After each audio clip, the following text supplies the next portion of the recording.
नमस्कार शेतकरी मित्रांनो, फार्मिंग टाइप्स या यूट्यूब चॅनलवर पुन्हा एकदा मनपूर्वक स्वागत करतो। हा व्हिडिओ मी पहिले सुद्धा टाकला शेतकरी मित्रांनो, पण बऱ्याच शेतकरी मित्रांच्या आपल्या कमेंट आल्या तर खाली पाहू शकता तुम्ही। आपल्याला गोट्याविषयी संपूर्ण माहिती द्या, त्याच्यामुळे परत हा व्हिडिओ तुमच्यासाठी पाठवतोय मी। हे बघा शेतकरी मित्रांनो, हा मुक्त संचार गोठा प्लस आपला साधा गोठ्यामध्ये रूपांतर आहे। आता तुम्ही बघू शकता एक साईडला पूर्ण शेड बांधलेलं आहे आणि एक साईडला संपूर्ण मोकळी जागा आहे।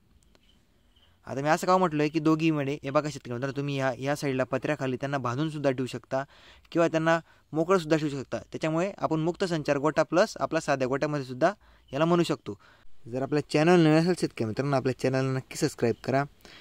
हे बघा शेतकरी मित्रांनो, तुम्ही हे कुट्टी मशीनचा सुद्धा वापर करू शकतो। आपण याच्यातली दिवसातली दिनचर्या आहे ते आपण तुम्हाला दाखवण्याचा प्रयत्न आहे। आपण शेडविषयी माहिती किंवा संपूर्ण गोठ्याविषयी माहिती सांगणार आहे, त्याच्यामुळे आपल्या चॅनलला नक्की सबस्क्राईब करून ठेवा।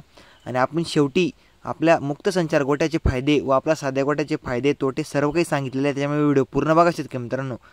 हे बघा शेतकरी मित्रांनो, एक साईडला संपूर्ण आपल्या गव्हाणी केलेलं आहे आणि या साईडला संपूर्ण त्या गायींना बांधलेलं आहे। आता त्याच्यामुळे आपण साध्या गोट्यामध्ये सुद्धा याचं रूपांतर करू शकतो। त्याच्यामुळे गोटा बांधणी करताना अशा प्रकारेच गोटी बांधणी करा शेतकरी मित्रांनो, जेणेकरून पुढे करून आपल्या मुक्त संचार गोट्यामध्ये असं रूपांतर करा किंवा या प्रकारे कसं करावा, त्याच्यामुळे आपल्याला म्हणजे जास्त खर्च न करता आपण अशा गोट्या जर नक्की रूपांतर करा। या गव्हाणी शेतकरी मित्रांनो सिमेंटच्या आयत्या गव्हाणी तुम्ही याच्या प्रकारे आपण डायरेक्ट बांधणीसुद्धा करू शकता। आणि उन्हाळ्यात शेतकरी मित्रांनो झाडाचं रूप म्हणजे झाडा जास्त लावण्याचा प्रयत्न करा, जेणेकरून गायींना जास्त धाप वगैरे लागू नये आणि दूध वगैरे कमी होऊ नये। आपण शेवटी सर्व काही माहिती सांगितलेली आहे शेतकरी मित्रांनो, त्याच्यामुळे आपला व्हिडिओ पूर्ण बघा। आता एक साईडला संपूर्ण चारी साईडने आपण कंपाऊंड मारून घेतलेलं आहे, पूर्ण नेट मारून घेतलेले, जेणेकरून गरम हवा वगैरे म्हणजे हवा खेळते वगैरे राहू आणि मोकळा राहू वातावरण। आता या साईडला संपूर्ण गाई आपला चारा वगैरे खात आहे शेतकरी मित्रांनो।